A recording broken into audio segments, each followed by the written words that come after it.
Hey everyone, and welcome. Ever find yourself stuck in a conversation, wishing you could express your thoughts more smoothly in English? I know the feeling. Sometimes it's like having all these amazing ideas swirling around in your head, but the words just won't come out. It can be frustrating, right? Well, you're in the right place. In this video, we're diving deep into the secrets of spoken fluency, exploring powerful techniques to help you unlock your inner English speaker and communicate with confidence. We'll be looking at everything from pronunciation tips and vocabulary building, to practical strategies for overcoming common speaking hurdles. And guess what? Improving your speaking skills can have a ripple effect, boosting your listening and even your writing fluency too. Hi, I'm Olivia, and I'm so excited to be sharing this journey with you. I've spent years exploring language learning, and I can't wait to help you discover the joy of speaking English effortlessly. By the end of this video, you'll have a toolbox full of practical tips and techniques you can start using immediately to transform the way you communicate. Plus, if you stick around until the very end, I'll share one of my all-time favorite resources that helped me massively on my own language learning adventure. So, are you ready to unleash your fluent English speaker? Let's get started. The day I learned to swim in the ocean, the salty tang of the ocean air filled my nostrils, a stark contrast to the dry, dusty air of our inland town. My 10-year-old self, all knobby knees and nervous energy, stood glued to the warm sand, watching the turquoise waves crash against the shore.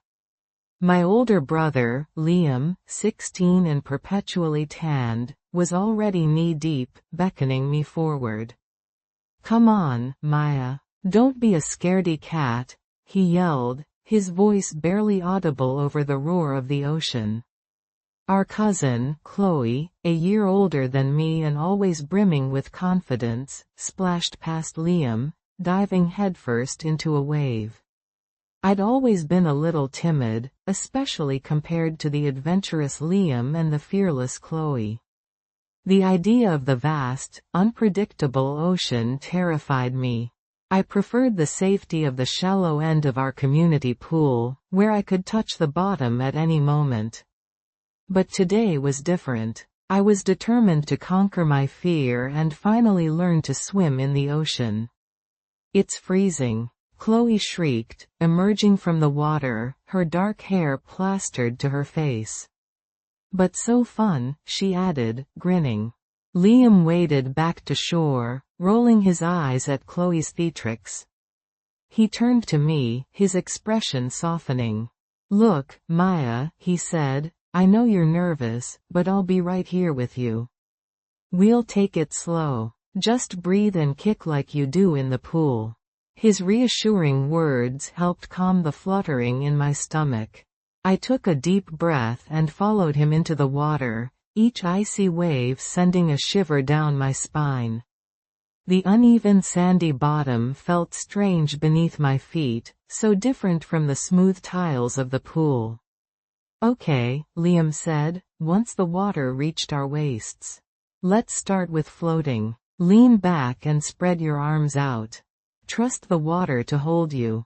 I hesitated. Trusting the water was precisely what I struggled with.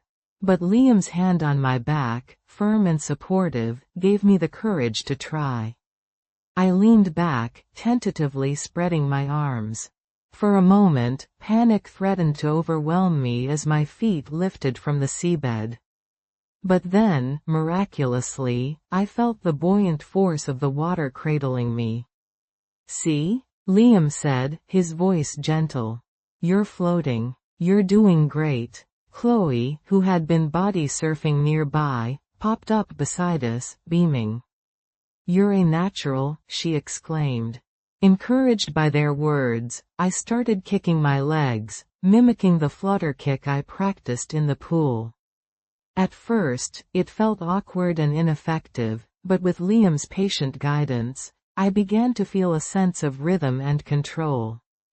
Now, try taking a few strokes, Liam instructed. Just reach out and pull the water back towards you. I took a deep breath and, with a burst of newfound confidence, began to move my arms in a freestyle stroke. The waves gently rocked me, but I managed to keep my head above water, propelled forward by my own movements. You're swimming, Chloe cheered. You're actually swimming in the ocean. A wide grin spread across my face. The fear that had gripped me earlier was replaced by an exhilarating sense of accomplishment.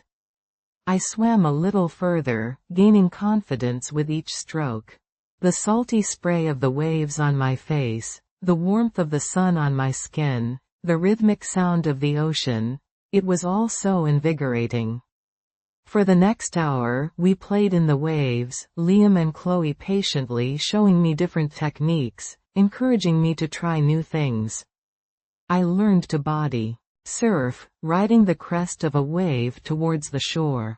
I even managed to duck dive under a particularly large wave, emerging on the other side, gasping for air but exhilarated. As we walked back towards our beach towels, exhausted but happy, I realized that I had conquered more than just the ocean that day. I had conquered my own fear, and in doing so, I had discovered a newfound sense of self-confidence. Speaking practice. Practice speaking this sentence aloud. The salty spray of the waves on my face, the warmth of the sun on my skin, the rhythmic sound of the ocean. It was all so invigorating. Pay attention to the intonation and rhythm of the sentence. Vocabulary explanation. Invigorating. Making one feel strong, healthy, and full of energy. Example. A brisk walk in the morning can be invigorating. Perpetually. In a way that continues without interruption. Example. He seems perpetually cheerful, always smiling and laughing. We spent the rest of the afternoon building sandcastles, the waves gently lapping at our creations. As the sun began to set, painting the sky in hues of orange and pink, I looked out at the vast expanse of the ocean, no longer with fear, but with a sense of awe and respect. It was a day I would never forget, the day I learned to swim in the ocean, and, more importantly, the day I learned to believe in myself. Alright, as promised, here's your bonus tip for leveling up your English. Turn on English subtitles while watching your favorite shows or movies.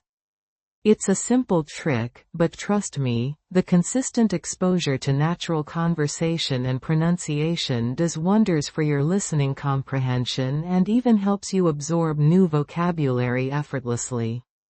You'll be surprised how quickly you start picking things up. I'm incredibly proud of each and every one of you for sticking with me till the end of this video. I know learning a new language takes dedication and effort, so I truly appreciate you investing your precious time with me. If you enjoyed this lesson and found it helpful, I'd be honored if you'd give it a thumbs up. It really does make a difference and helps others discover these tips too. And hey, why not spread the knowledge? Sharing is caring. Share this video with your friends, family, or anyone you know who's also on their English learning journey. Don't forget to hit that follow button to stay connected. I'm constantly working on creating more engaging stories and practical tips to help you become a more confident English speaker. I'm truly passionate about this, and seeing your progress fuels my own drive to create even better content. Remember, every step you take, no matter how small, brings you closer to fluency. Be proud of the progress you're making.